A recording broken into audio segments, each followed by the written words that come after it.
السلام علیکم ملګرو. دا کس به تاسو پیژنئ او دا به تاسو ډېر ښه پیژنئ او دا ټوله دنیا پیژني. دا د ملا عمر صاحب زوی دی، ملا یعقوب صاحب، او د ده پلار او امارت اسلامي ټول د دې دور چې کوم سوپر طاقتونه دي، روس او امریکا 52 ملکونو ته شکست ورکړی، 52 ملکونو ته. نو نن حج له تلی دی او مخې پټ کړی د څه وجوهاتو د وجې نه.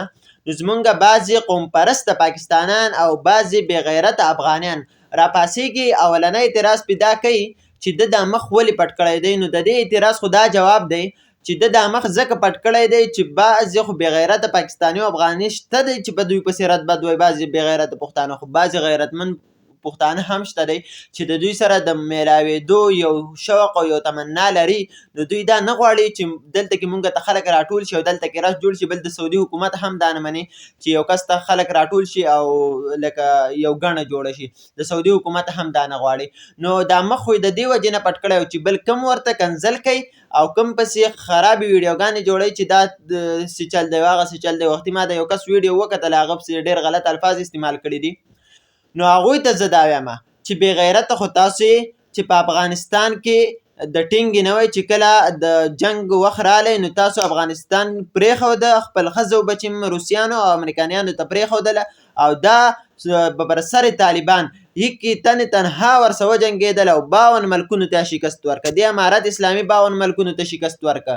تاسو خو وتښتېدلی، تاسو خو ښځه او بچي هلته پرېښودل. او دا بعضې بې غیرته پاکستانیان چې کوم دي په د امارت اسلامي، بعضې قوم پرسته پاکستانیان چې کوم دي، نور پاکستانیان الحمدلله د امارت اسلامي سره څنګ په څنګ ولاړ دي. خو بعضې قوم پرسته پاکستانیان شته او بعضې قوم پرسته افغانیان چې هغه د امارت اسلامي مشرانو ته ډېر رد بد او سپک الفاظ استعمالوي.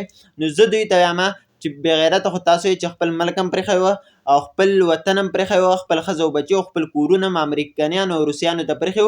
دوی بې غیرته نه دي. او بل چې دا دوی څوک په اعتراض کوي چې دا د حکومت پر وپوتلي، نو دا دوی ته مال غنیمت پاتې شوی دی. مال غنیمت د امریکایانو نه ته پاتې شوی، دا ټول حق د دوی کېږي. دا اوس هم دوی زیاتی کوي چې دا په دې بې غیرته افغانیانو باندې خوري. بعضې کوم غیرتمند افغانیان دي هغه زموږ د سر تاجونه دي.